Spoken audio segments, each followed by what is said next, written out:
നമസ്കാരം. Raf talk ഫുട്ബോളിലേക്ക് അവർക്കും സ്വാഗതം. 2024 പോയി പറയുന്നു.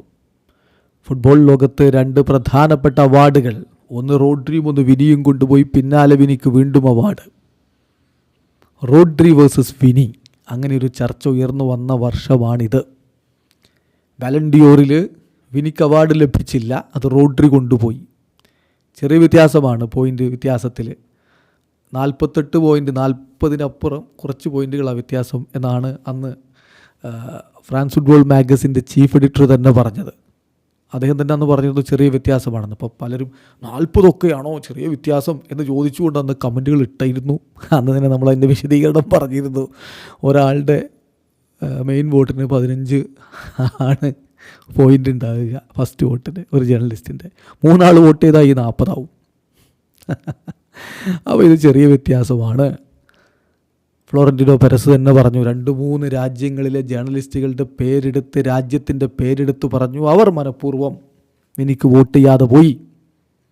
ആദ്യ 10 പോലും വിനിക്ക് വോട്ട് ചെയ്യാത്ത ചില ആളുകളുണ്ടായിരുന്നു. അപ്പോൾ ജേർണലിസ്റ്റുകൾ മാത്രം തീരുമാനിക്കുന്ന, അവരുടെ ബയാസിനൊക്കെ അനുസരിച്ച് വോട്ട് ചെയ്യുന്ന ഒരു അവാർഡാണ് ബാലൺ ഡിയോർ എന്നുള്ളത് ഇപ്പോൾ എക്സ്പോസ്ഡ് ആയി കഴിഞ്ഞു.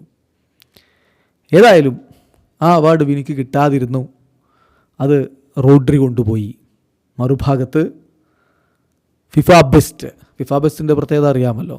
ജേർണലിസ്റ്റുകൾക്ക് വോട്ടുണ്ട്, ശരിയാണ്, പക്ഷേ കൂടുതൽ ഫുട്ബോളിംഗ് പീപ്പിളിന് വോട്ടുണ്ട്. അതായത് അന്താരാഷ്ട്ര ടീമുകളുടെ ക്യാപ്റ്റന്മാർക്ക്, അന്താരാഷ്ട്ര ടീമുകളുടെ കോച്ചുമാർക്ക്, രാജ്യങ്ങളുടെ കോച്ചുമാർക്കും വോട്ടുണ്ട്. മതിയല്ലോ, ഫുട്ബോളിംഗ് പീപ്പിളിന് അവിടെ വോട്ടുണ്ട്. കഴിഞ്ഞില്ല പിന്നെ ആരാധകർക്കും വോട്ടുണ്ട്. ഈ 4 വിഭാഗത്തിൻ്റെയും വോട്ടിന് ഒരേ വെയിറ്റേജുമാണ്. അപ്പോൾ അങ്ങനെ കൊടുക്കുന്ന ആ ഫിഫ ബെസ്റ്റ് കൊണ്ടുപോയത് വിനിയാണ്. മാർക്ക 100.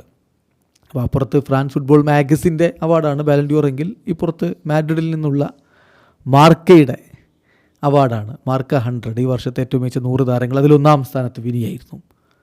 പിന്നെ ഗ്ലോബ് സോക്കർ അവാർഡ്, അതും വിനി കൊണ്ടുപോയി. ഇനി ഈ ഒരു മാസം തന്നെ നിരവധി അവാർഡുകൾ സ്വന്തമാക്കുന്ന കാഴ്ച. ഫിഫ ബെസ്റ്റും, ഫിഫ ഇന്റർ കോണ്ടിനെൻ്റൽ കപ്പിലെ മികച്ച താരത്തിനുള്ള പുരസ്കാരവും, ഫൈനലിലെ മികച്ച താരത്തിനുള്ള പുരസ്കാരവും ഒക്കെ വാരിക്കൂട്ടി. വിനി പറഞ്ഞ പോലെ മനോഹരമായിട്ട് ഈ വർഷം അവസാനിപ്പിച്ചു. അപ്പോൾ ഇതിലാരാണ് മികച്ചത് എന്നുള്ള തർക്കം തുടരും. പക്ഷേ ക്രിസ്ത്യാനോ റൊണാൾഡോ ഇന്നലെ അതിനൊരു തീർപ്പ് പറഞ്ഞു. വിനി തന്നെയാണ് ബാലൺ ഡിയോറും അർഹിച്ചിരുന്നത്, അവിടെ നടന്ന ഒരു അനീതിയാണെന്ന്.